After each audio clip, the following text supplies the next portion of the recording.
Maggie, welcome to a Dog's World podcast, and thank you for coming along. I'm happy to be here anytime. Absolutely brilliant. So for those of you that don't know Maggie, Maggie's obviously, she's a Hollywood actress. She's an animal activist, but there's so much more to Maggie, which what she does. But if I was to go into everything, I'd be here all day explaining how obviously phenomenal and the things that she does is. So I'm going to ask Maggie one question, which is going to describe to everybody how amazing Maggie is. So Maggie, I watched the Rich Roll podcast on YouTube and I listened to the entire interview because I like to get to know people that I'm going to speak to so we can ask some questions. And the one thing that stood out to me about one thing that you said on that, which really impressed me, and it actually hit home with me, was when Rich asked you about everything that you do, your exact answer was, you're not an animal rights activist, you're a defenseless rights activist to protect anything that can't protect themselves. Which I thought was absolutely phenomenal. So can you just talk us through your obviously feelings behind that and what it means to you to be able to defend obviously the undefendable in their eyes? Here's the thing, right? The human animal, and we all talk about people broad stroke human beings all the time. We get upset. We say humans are awful, this and that. We love animals more than people, especially animal rights activists. And which is fine and funny, and you can say whatever you want. But here's the reality of the human animal.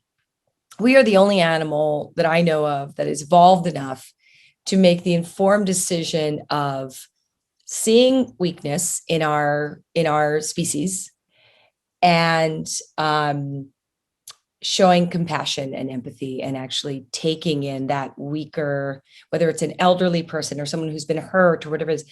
The human animal has this amazing capacity for love and compassion. And that doesn't exist in the animal. In the animal world, it really is, it's very black and white. It's about survival. And so the weakest ones get taken out. There is no, there's no gray area where it's like, oh, well, this lion's old and we got to respect her. So we should probably, let her be, live out her life in peace. No, she's going to slow down the pride. So she's going to get taken out. That's the way it is. That's how they survive. That's extraordinary in its own right. But when you really start to put a magnifying glass on the human animal is amazing. And its capacity to show compassion towards other living beings, to each other, is unlike any animal. So it is really important to give the human animal the credit that it deserves, because if we're not doing that, we are denying something as the human animal evolved enough in this way to do something that no other animal can do. And that to me is a responsibility. That to me means that we are given this gift. And if we're not exercising it, we are not living, we're not maximizing, and we're not living our life to the fullest. And that is sort of why I feel that way. I don't care if it's women. I don't care if it's children. I don't care if it's animals. I don't care if it's a tree. For me, if I have the voice and the capacity to say, that's not right, you're hurting this thing that me as the human animal can see very clearly is wrong, I'm going to step in the way that I can, that only the human animal can. Isn't that like an extraordinary opportunity to be unlike any of the animals that we have so much respect for? They can't do those things and we can. So it's like when you talk about unity and you're pitching me about like, hey, we all got to work together. We absolutely do. But in the spirit of celebrating what it is that the human animal is really good at and what makes us unique, right? Because there's so many things that make us awful. Yeah. There's so many things that make us great. But what makes us unique? This is the thing that makes us unique. So let's do that every day, all the time. It's my solution. No, simple, right? Well, it works. So it's right. It's a lot of hard work. So no, that's amazing. Thank you for that. I'm just going to bring you onto the side of dogs at the moment. So I've got a quick question for you about dogs. You have dogs yourself? Yes. So do you want to? Can you tell us a little bit about your dogs, just so obviously the viewers can obviously get there and obviously hear about Maggie Q's dogs? Okay, so I've got 3 now. I've got, I'll start from the oldest. I have Nevaeh, who is a I believe she's a McNabb Shepherd, which is a Border Collie German Shepherd cross. Yep. And I adopted her from a kill shelter across the street from a studio that I was filming in Canada. Mm-hmm. I brought her back to the States. I have Romeo, who is a purebred German Shepherd who was dumped at a kill shelter in Napa Valley by a guy who was trying to turn him into an aggressive guard dog. He wanted to breed guard dogs and wanted to ensure you can charge more if you're like, well, this dog has a special skill. So he wanted to turn this guy into a real killer and then breed him and say, well, I've got the killer, guard dog for you.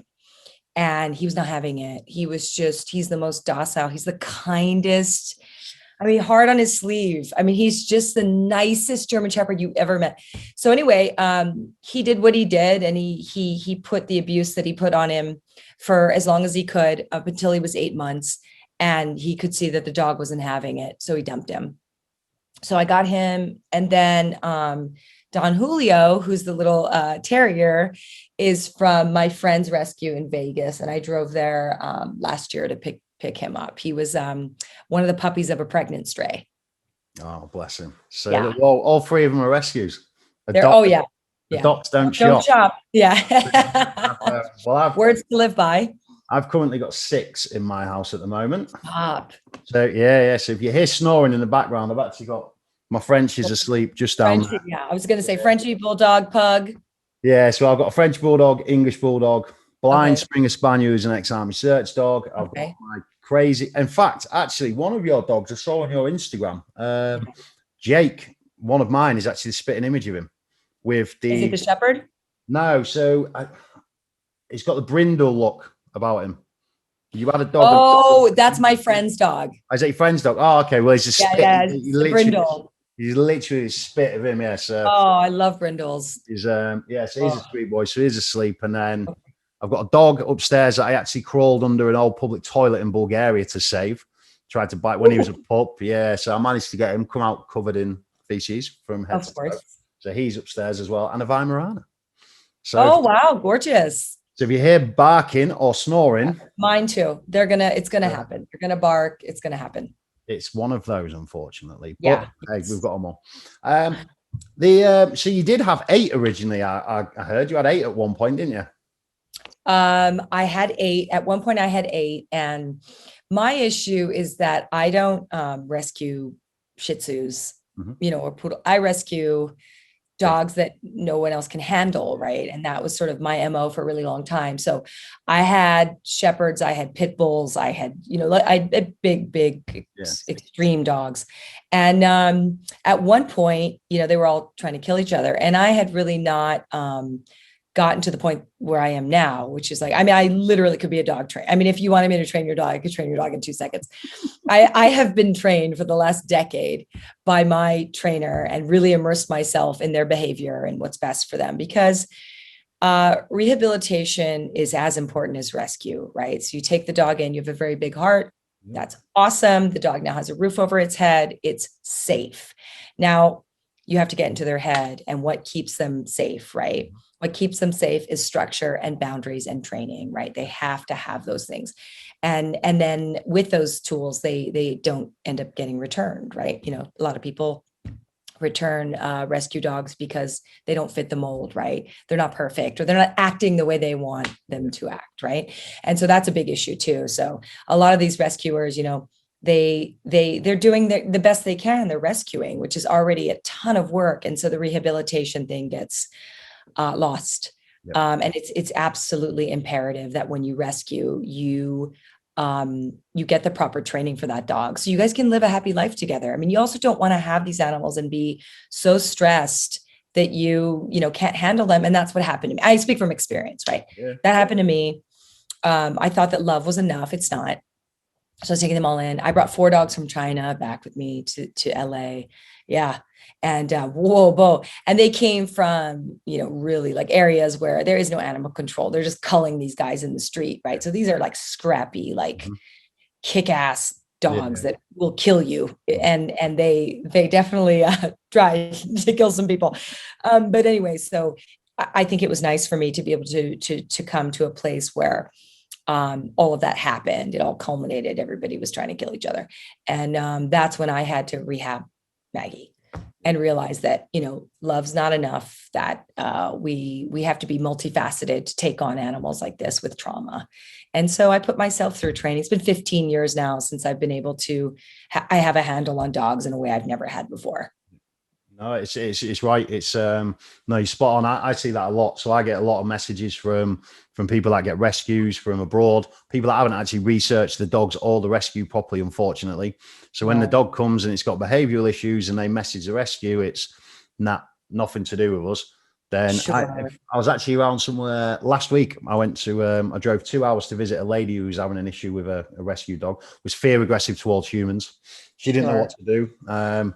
So I went around there, spent 2 hours with the dog, and now I got a message about 2 days ago. Dog's doing loads better. It's just having that understanding, like you say, of when you've been around it and you've seen it a lot. So like a lot of dogs, especially yours from China, will have associations with fear aggression towards humans.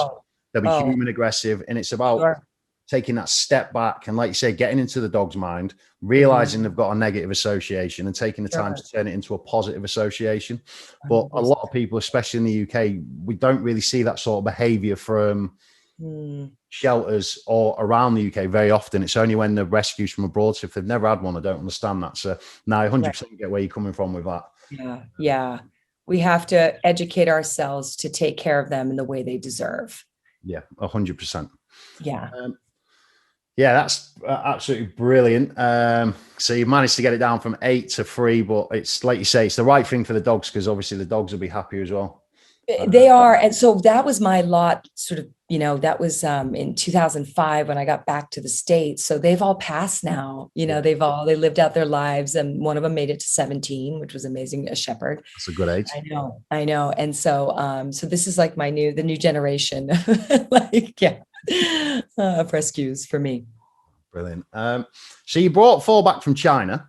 Yeah. I know you've traveled around the world a lot to obviously seeing animals and obviously working. You've worked all over the world. I've seen that. Yeah. So which was the most special place that you've traveled to with regards to the animal? What really gave you that inspiration? Like when you went somewhere and yourself, when you see something, you get a drive, you get a passion.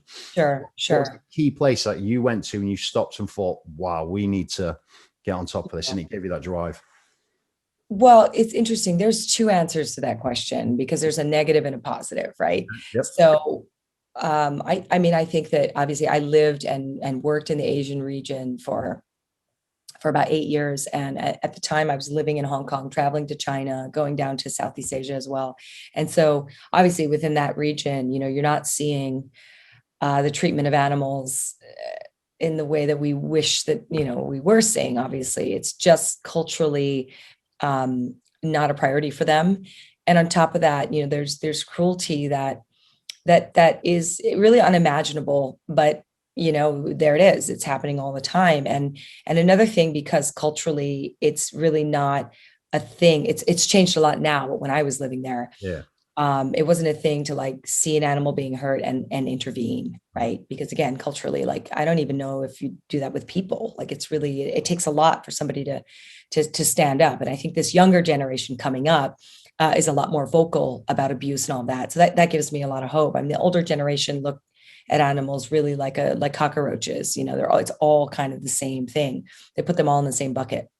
So the treatment of animals, companion animals in the Asian region was it was really, really tough, being someone who comes from a Western country. And mind you, we have a lot of abuse that happens here. I mean, in the United States, it's just, it's hidden abuse. It's not happening in plain view because people would intervene, so I would say that's one of the big differences as far as calling people out and making it, we have a lot of legislation that's gone on. The Trump administration signed in the Federal Animal Welfare Act. So it is now a federal crime to abuse animals in the United States. And the reason why that was so important is we don't have to depend state by state, for legislators state by state to care. Right. It's coming from a federal level, which was really great. And in these countries, you just don't have those laws. So, okay, yes, the abuse is still happening. The laws are in place, but at least systematically we're saying you can't do this. There's a consequence. Right. So I would say the Asian region really lit a fire under me, because I think that, it made me so um God, I don't even know how to describe the feeling. You'll know it because of what you do, but it made me so insanely sad Yeah. and depressed, and I felt like I was in pain all the time, because we make our choices, we rescue who we can, but they're all still out there, and it's all still happening, right? And it's a pain when you're an empath, right? It just you feel it all the time. And so there was that. So that was the fire, the negative fire that was lit into me, that like, oh my God, I teamed up with Asia, PETA Asia, who had just opened offices in Hong Kong, I think in 1999 or 2000. They opened their first office in that region. And it was a region that needed, a group as extreme as PETA, because there was nothing going on, right? Yeah. Except for rescue and no awareness campaigns and things like that. So that lit a fire. I joined PETA in that fight. I worked with other groups. I was raising money. I was doing all that sort of stuff. So that lit that initial fire. And then the positive thing that got, was very inspiring for me was when I was in Bhutan. As you know, traveling around the world and seeing street dogs and strays everywhere we go, there's always a fear factor, right? And in defending animals for 20 years, I have never been to a country where I've ever seen a street dog that wasn't afraid. That's never happened. And in Bhutan, these street dogs were coming straight up to me, getting their love, moving on. They were not skinny, they're kind of good shape. They seemed like part of the community. Yeah. And I had no clue what was going on. And so I asked one of the monks who was with us on this trip. They were sort of guiding us and showing us around. And I said, these are obviously people's dogs. They're just walking around. And they're like, no, no. And I said, wait a minute. These are street dogs? Like, these are animals that are homeless? And he said, correct. And he said, but I wouldn't say homeless. That's the wrong word. And I said, why? He said, because every single animal that lives on the street here has a home with any one of us, and they're safe. So when they go door to door, they get a little food, they move on. And I said, but they don't cower. They're not afraid. And he said, he looked at me like incredulous. He said, why would they be afraid? And I said, because people hurt them. And he goes, oh no, we would never hurt them. And I remember I walked away from this conversation and I walked around this building and I just started sobbing, because I couldn't believe that an entire community of kindness existed. Yeah. And not like, oh, that guy's kind to them, that guy's not, that guy is, that woman isn't. It was the entire community that had a base understanding that these animals had every right to be here, that they wandered, and they may need some resources, maybe food, maybe water, maybe shelter for a night. So they'll stay in someone's house and then they'll leave in the morning and stay in someone's house another night. I thought that was the most insanely beautiful example of what kindness and compassion really meant. That's Blew me away.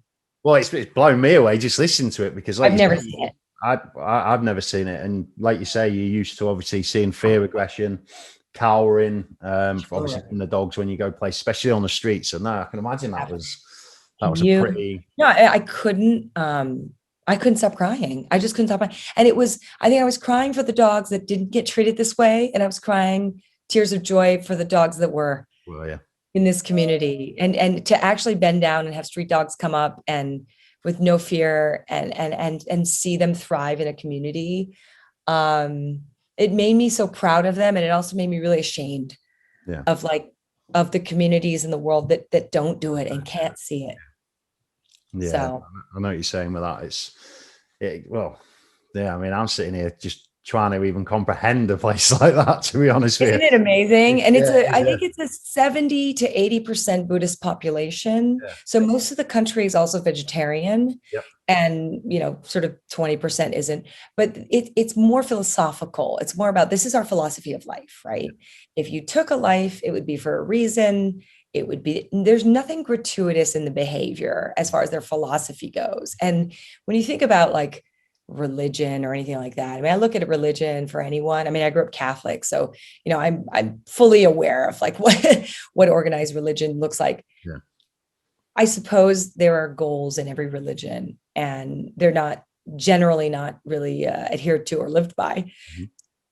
But there are goals and there are principles that are great. I mean, why not live by them?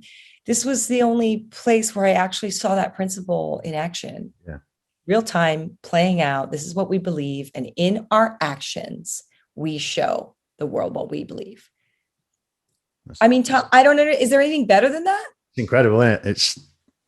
It's blowing my mind just listening to it. I might have to go for I think you're going to have to go there. Yeah, you're gonna have to go there and use it as a positive example on my documentary series. Like, well, and which is it's why I shared it, because I really do want people to know that there is hope, and there are things that I have seen in my life that have moved me to absolute like tears, because they were so positive. And that was one of them. No, that's brilliant. So people always say to me about that gut wrenching feeling, and obviously the feeling of hurt and feeling the pain you get when you see things. People always ask me the question of how do I cope with it when I go away and stuff. Yeah. And how do you cope with it? I want to know. So I'm unfortunate in the sense that obviously I spent 17 and a half years in the military. I've served in Iraq. I've served in Afghanistan. I'm very good at switching off, absolutely, focusing on what I need to do. And then obviously, but what I also do is, and the biggest thing the army taught me was, no matter how bad a day is, you look left, you look right, and there's always someone stood by your side to cheer you up, and you knock off each other with that banter. So whenever I go on my trips, I always surround myself with a team that I know the moment I stop working, I'll get into the van, and like Steve, my logistics manager, for instance, I'll get in the vehicle, he'll crank on some music, he'll start being a tit because he knows it's good. And then it just breaks that ice. And then obviously we sit down, we have a laugh with the lads. Absolutely. I also surround myself, my entire team are all veterans as well. Oh, amazing. And that's the way it'll always be, just purely because, again, you've got that camaraderie, you've got that bond. Oh, totally. And you've got that feeling of banter, so you know you're not going to insult anyone. And people think we're actually crazy when we're going through things. Well, I mean, shared experiences, it's invaluable. You guys have a bond that no one can really understand unless they've had the same experiences. No, that's it. Right, Maggie, I've just had a message from your employee, I believe. Oh, okay. We have an hour from when we started. Oh, okay. So is that okay? Is it? Yes. That's what I meant. That's what she said, but I think she misunderstood. Okay. Yeah, she just messaged me now saying Maggie's got from when we started. No, I told her, I said, yeah, you can keep the time, but I said, just make sure that it's an hour from the start. And maybe she thought I meant the original start. Yeah, no, that's absolutely brilliant. Thank you. Okay, sorry. It's not your fault. Technical difficulties. It's yeah, of course. Yeah.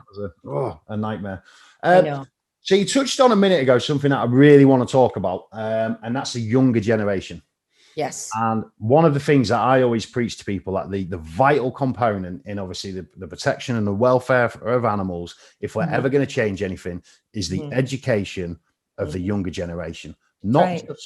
Not just to educate them, so obviously so that they fade out the older generation, and then obviously we don't have the negative thoughts the older generation currently have with our younger generation, but so that they can educate the older generation as well. And they do. Yeah, exactly. And that to me is obviously a key component with any change, is getting the younger generation to stand up. And the good thing we've got nowadays as well is social media.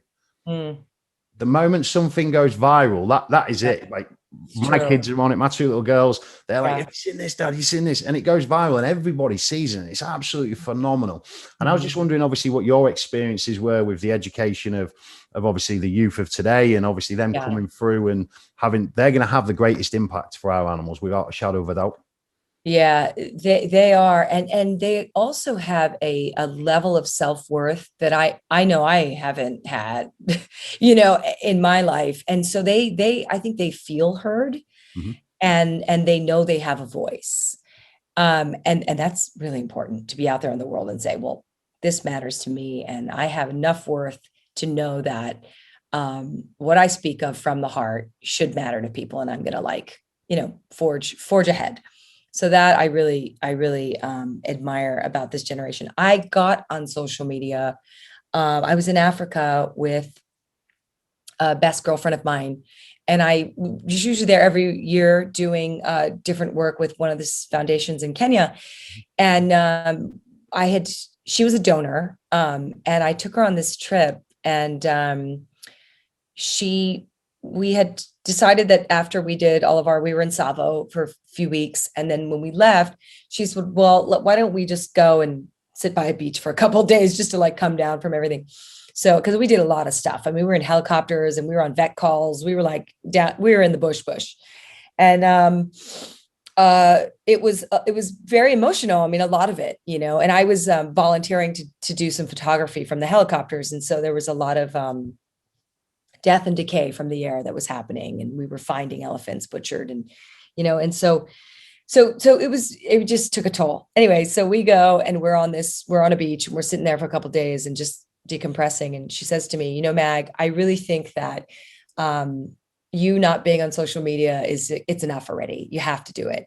And I looked at social media as something that was extremely vain, not very valuable, very indulgent, and it's just not my personality. And she said, well, it doesn't have to be that, and here's why. And I didn't know a lot about it. And I'd worked in the entertainment industry for so many years, and people have been on social media for years, and I still was like, not doing it. So she finally really convinced me, from a person with a very good heart who was coming from a good place, that this can be beneficial to people in exactly the area you're talking about, education. And so that was it. And my first posts were from Africa and talking about the work there. And one of the reasons I was there too is I will do photography and video work and do, you know, some editing and put packages together for donors, because I really want them to have the experience, if they don't want to go there, to have the experience to be able to support these nonprofits. And so that was something that I'm just good at. You know, I can convince people that something needs to be done. And so I was like, well, I might as well do what I'm good at. So that was what I was doing. And when I really started in it, I really thought, wow, this is such an incredible, impactful tool to show people parts of the world and things that are happening that they would never experience normally, right? And create, as you say aptly, that a unity, a worldwide unity. What's another way that animal lovers can come together and fight and get things on camera and say, hey, this is wrong. We've got to create laws. We have to be out there protesting. We have to do this. That only happens through a unity, as you say. We all have to be on the same page with this. And that's how we affect change, because we affect change in numbers, as you know. And we can't splinter off, because we're going to lose. It's because it's not about us. It's not exactly. And that's always the thing that I say to people as well, is I'm like, look, you don't want to work with them because they're doing it, but your end goal is to prevent this. They've got the same end goal. So what does it matter whose stamp is on it? Just work together. Come to the table and find a happy medium, because it's there. Yeah, exactly. Because at the end of the day, it's just the animals that are suffering, or the people. That's it. Whichever realms it's in. Yeah. But I think that's why it takes people like you, you know, to come in and introduce what that diplomacy really looks like and how that can happen. Because I mean, if you really care and the animals are first, you do have to support each other. And yeah, okay, there are people who are like maybe doing it for the wrong reasons, but they're fewer and far between. I think a lot of people have good reasons, but the ego has got to go. It has to go. Yep. Because you're never, I don't know if people think they're the first or the best. I've got news for anyone who thinks they're either. You're not. Mm-hmm. It's all been done before.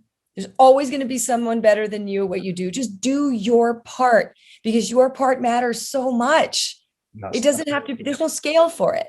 No, there's not. And like I like to give people an example of why I did, like the military. I find for teamwork and common goal and purpose of moving forward, the military is absolutely fantastic. And I've got a lot of experience in the military. I've been around the world with it since I was 16. And every bloke that I served with, I didn't like. They didn't like me. But I can tell you now, the moment them rounds went down the range, be it 100%. Or in Iraq, we worked for that same goal, and every man there would have gave his life for the other man. And they're people that you don't like. So signing a petition, pushing someone else's post out, just do it. It's not for you. It's to reach that end goal. Right. When you know, when it hits the fan, you're still going to defend that person, like you said, with your life, because you're on the same team, right? And that's really what's important. And I think a lot of these groups, they don't see themselves as being on the same team. And especially in animal rights too. I have experienced a lot of this abolitionist versus reformist mentality where, it's like, well, I want all of this to happen. And if it doesn't happen and this group is negotiating and they're getting some of what we want and not everything, I'm not going to support it. But it's like, well, I don't know if you think that we're all magicians or wizards, but that's not how the world works. Incrementally, we're going to get there. But if we create enemies, that's not happening, right? Right. We have to like really applaud and like anyone, I mean, applaud your enemies, any enemies. What I don't see anyone as my enemy, but you know what I'm saying. Applaud your enemies if you feel they've even taken a baby step, because that positivity is going to go a long way. And at the end of the day, right, Tom, no one wants to be judged.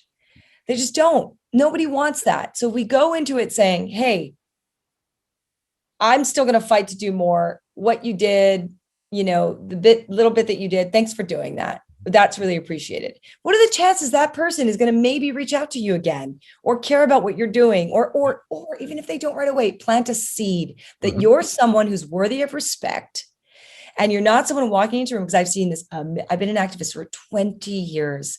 I have seen that walk into the room with what I think is right, what I want to do is correct, and everyone else is wrong. And that does not work. No, you've got to take each people for it's like you've got vegans, you've got vegetarians, you've got meat. Meet them where they're at. Meet them where they're at. Exactly. Doesn't matter where they are. Mean all three of them can't fight for the rights of animals and get them out of obviously the cages and get them free back into the wild. It doesn't mean they can't fight with that. You can't judge someone on a premise of something that's got nothing to do with what your actual end state is.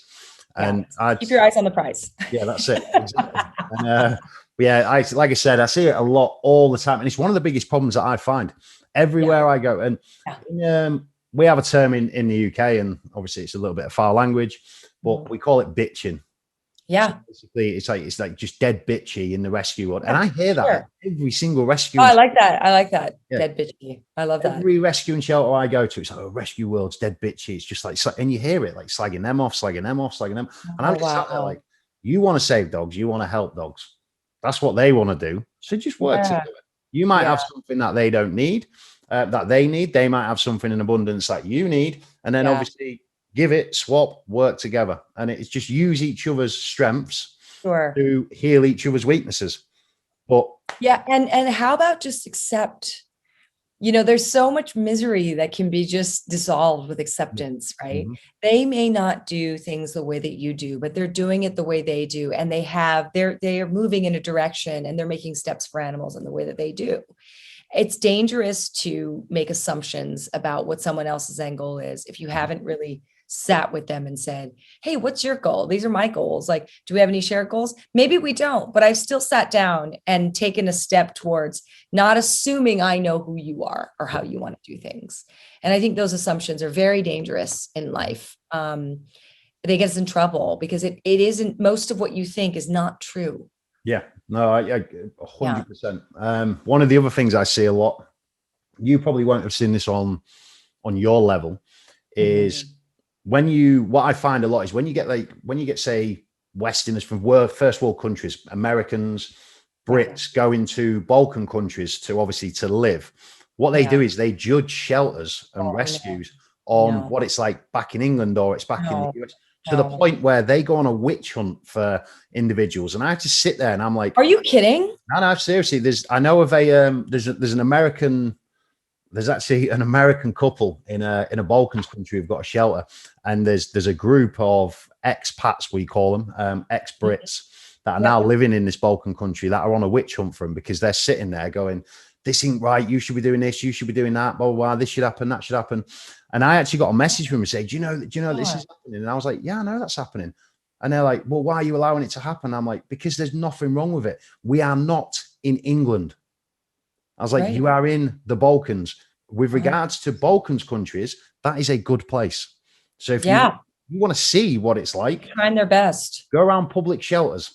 Don't Sure. sit there and hammer somebody who's paying their own money, not getting anything from anyone else, and dedicating their life to helping dogs just because it's not a 5-star Yeah. resort for dogs. Like, Exactly. understand where you're at before you Yeah. start to judge people and push people down. Sorry, Maggie. One of the things I want to go into now, I know you know a lot about this because obviously I've done a lot of research Yeah. into obviously yourself, as I do with anybody or any organization that I go to work with and that I go to speak to. I always fully research them to the best of my ability beforehand. Fantastic. Now, on the terms of education, what a lot of people don't understand is the escalation from animal abuse and where it goes up to. Oof. No, they don't. And I preach this a lot to a lot of people, i.e., with regards to generally people, obviously, who start with child abuse, who are abused as children. They then grow up. Obviously, they then, because of the hurt that they're feeling, etc., they'll push out. They can start with animal abuse, which then pushes up to domestic abuse, which then can even Yep. escalate to Yep. murder. And it's a well-known fact that I think it's something like 92% or something of mass murder has started on animal abuse.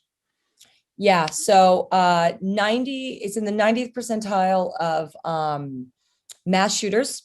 Mm-hmm. It's in the 70th percentile in domestic violence, and half of school shooters, Mm-hmm. the kids that are going to have animal abuse in their past, all these people. So this is a fact. We know this. This we know. And what's interesting about you bringing this up, which I really appreciate, is that people do want to look at animal abuse at times as very trivial, as something that's really not a big deal, right?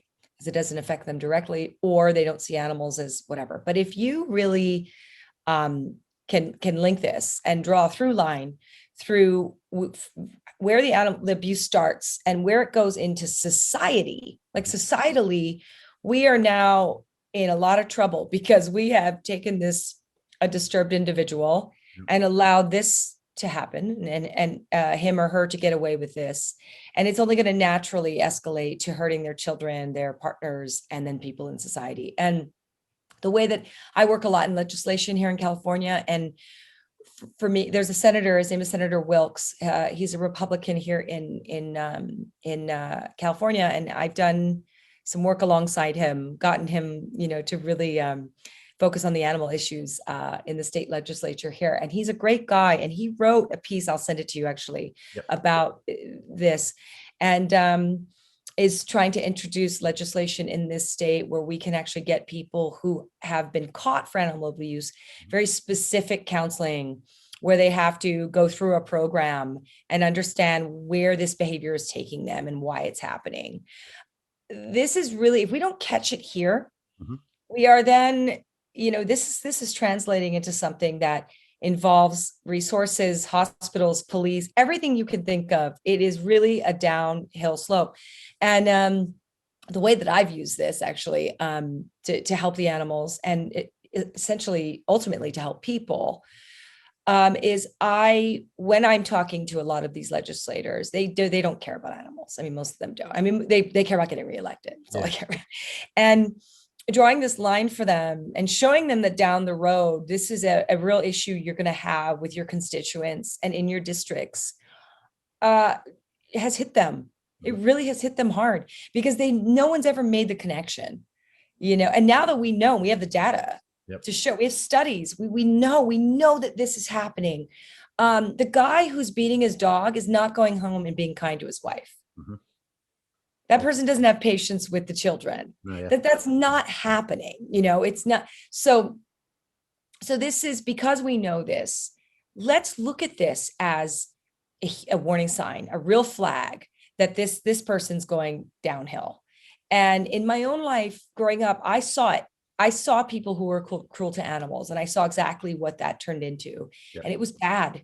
It was really bad. So in my own experience, I know it, but the fact that we have the data now is actually very exciting, because we can help the animals and help people at the same time. And by the way, what's good for them is good for us. No, exactly. Yeah. Every instance that I've found, the orcas that are in captivity that are killing people, in America, there has been no recorded no recorded instance of a killer whale, an orca killing a human being in the wild. Mhm. They have no interest in killing people, right?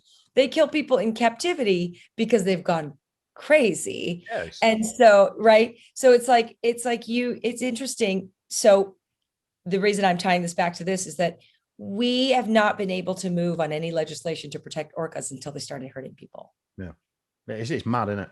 till they started killing trainers, Yeah. because they didn't care when we said, okay, well, these animals can traverse 100 miles a day and they never separate. The family groups don't separate. The males will go. If they stay together, it's like, you don't understand what you've done Mhm. when you steal these animals from the wild. They're like, nah, whatever. These animals are being pumped full of antidepressants and all day long just to be able to stay in this tank. They try to commit suicide on a daily basis. Yeah, And exactly. for what? No one cares. Now they start killing trainers, and it's like they're now a danger to human health. It's like, oh, wait a minute. Yeah. Well, we got to do something because humans are in danger, right? Well, that's it. And the good thing, like you were saying back there now, is the good thing we have about the obviously with data and Yeah, with politicians, absolutely. especially with somebody of your stature, if you sit there and you present that data and you say, right, these individuals are doing this, they Right. will do that. They're then forced to act on it because they're kind of that you're at a win-win straight away, because if they don't act on it, you're like, right. And if something goes wrong, that's them done, because you sit there and go, I told you about that. And then obviously Yeah, you kind you've of got, heard me. So yeah, now you're accountable yeah, because we've given you the information. If you don't move on it and you have a rise in domestic violence and murder and armed robbery and everything else that's happening in your communities, let's look at the numbers of animal abuse that's gone on. How many people have been arrested for this? If the numbers are high, you're in trouble because you knew this. yep. And that's And that's the, now with social media, we can make them accountable. exactly. So that's a good thing about an amazing thing about data. And like the reason why I want to point out the domestic abuse and all this sort of stuff, especially from starting from animal abuse, is I do a lot in the Balkans, as you're probably aware. Yeah. And out there, you have a lot of domestic abuse, you have a lot of murder, you have a lot of animal abuse. And I try and push it onto people. And I'm saying to people, look, educate your youth, start prosecution. There is no prosecution for animal cruelty whatsoever in the Balkans. It does not happen. Doesn't happen at all. You can have someone sitting there hacking up a dog with a machete and if in front of a police officer, and he won't do anything. The corruption is insane, like out And there. desensitization. Like if I'm an officer of the law and it's not against the law to do that, but I feel if I'm not desensitized, I will still stop. I'll be, hey, that's enough. Like we're not doing this. I can't arrest you, but I'm an authority figure and I'm saying you can't do this. You know what I'm saying? Well, this is what makes it worse is most Balkans countries have some of the best animal rights laws in the world. Like genuinely, like Serbia's and Bulgaria's, both of them are probably better than the United States. Like genuinely, Oh, they are that good. The difference is they don't. There is no no enforcement enforcement. No of that enforcement. law. It's all corruption. It's all What is the backhanding money. point? Zero Right. enforcement. But the reason why they do it is because it's all about corruption. They enforce these laws, these animal rights acts, to try and get money from the EU. Then the EU give them money to help with the animals, which doesn't go to it, and you're just sitting there like, what is the So point? gross. And you try and fight it, which is why I want to talk about obviously the unity on this side of life is, and why it's so important to me is Mm-mm. you try and fight this, but the only way you can fight it is by everybody coming together. And Mm-hmm. then this is where we need voices like yourself, other people higher, especially around the Balkans, is to encourage the younger generation that are obviously listening and that are watching on social media to sit there and go, no, you know what? Let's put our beefs aside and let's Yeah. get it stopped, because it can be stopped. But the only way countries like the Balkans are ever going to get stopped is by outside influence coming in and going, no, that needs to stop, because Yeah. internally they are in absolute disarray. Yeah, they have to be shamed into it. You know, it has to be a stain on their international reputation for them, for it to matter. Because, you know, people want different things. They want tourism, they want money from the EU, where they want all these things, you Yep. know. But I feel like if the EU is funding anyone who puts something into law, they should have their own checks and balances of whether those things are actually happening, right? They should do. You'd like to think. Why are you handing people money if you don't know that, you know, what they're doing is happening?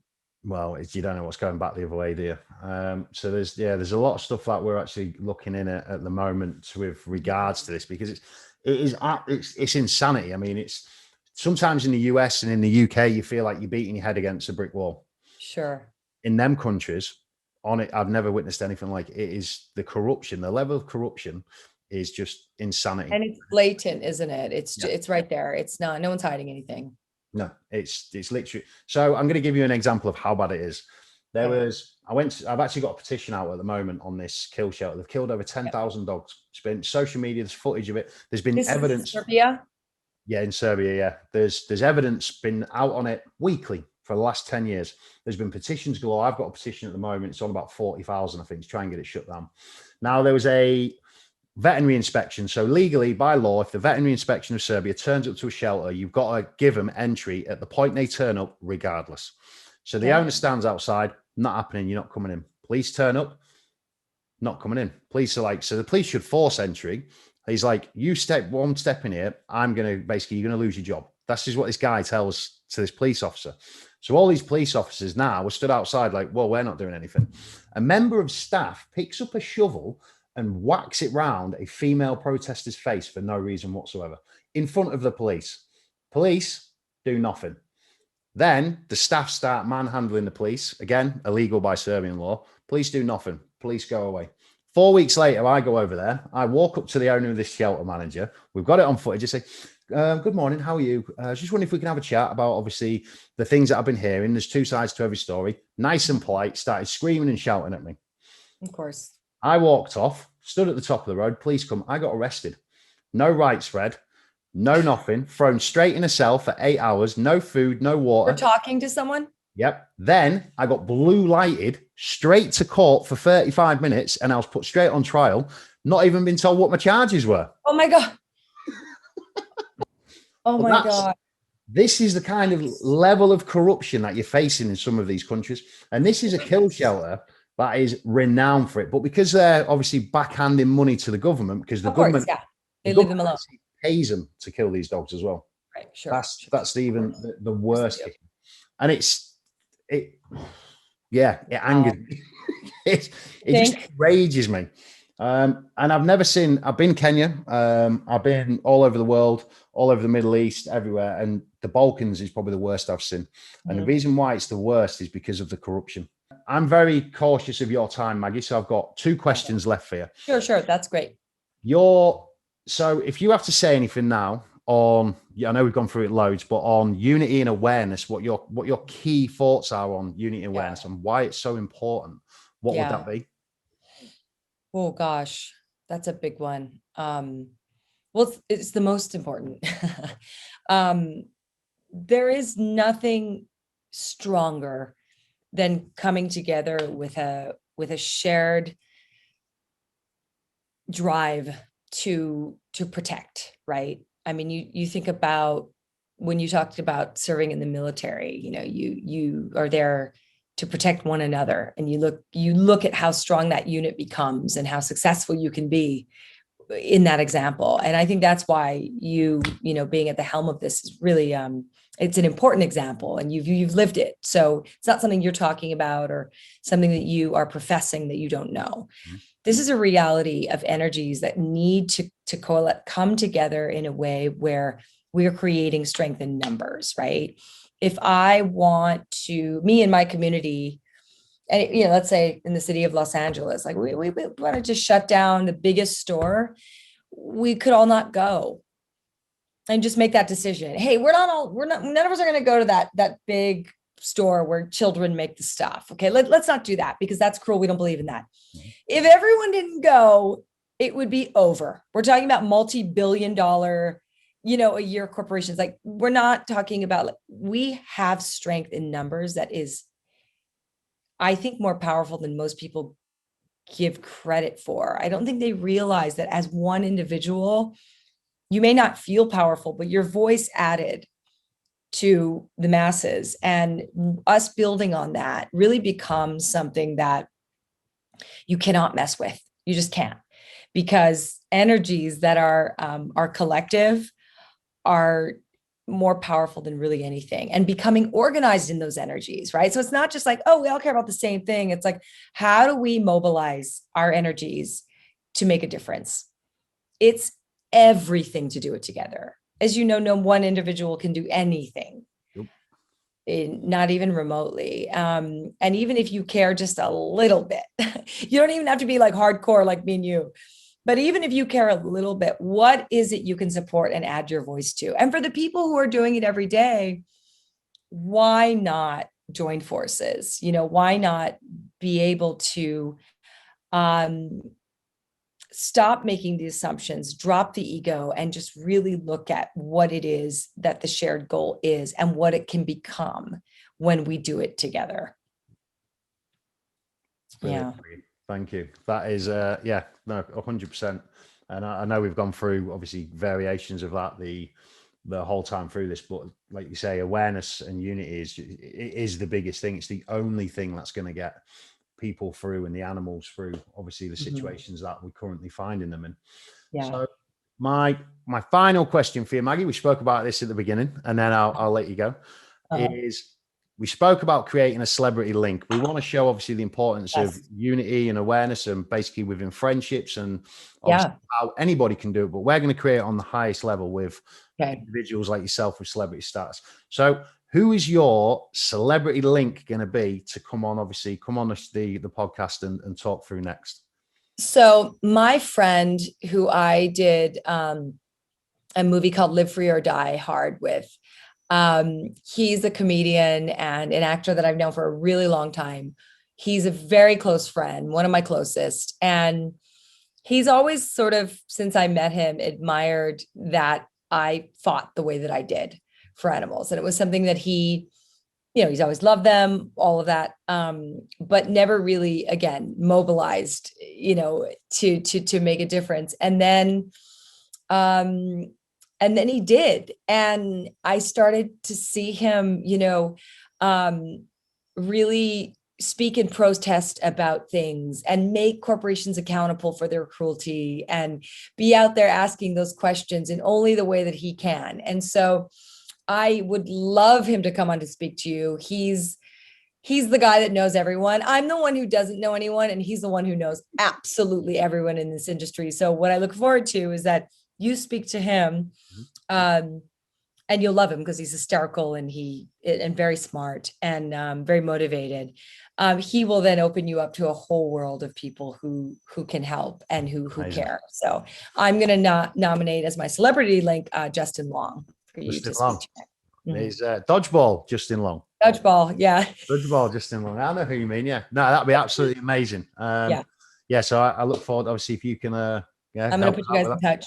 Absolutely brilliant. And well, I look forward to obviously speaking to him and hearing some stories about yourself as well at the beginning of this. Oh, perfect. Yeah. So now you'll get him. I'm looking forward to that. Maggie, thank you so much for your time. No, thank you so much for everything you do and for being a living example, because, it's people like you and your fellow veterans that are taking everything that you've been through, everything that you know, and collectively making a difference. And that means so much to all of us who can't do what all of you do. So thank you.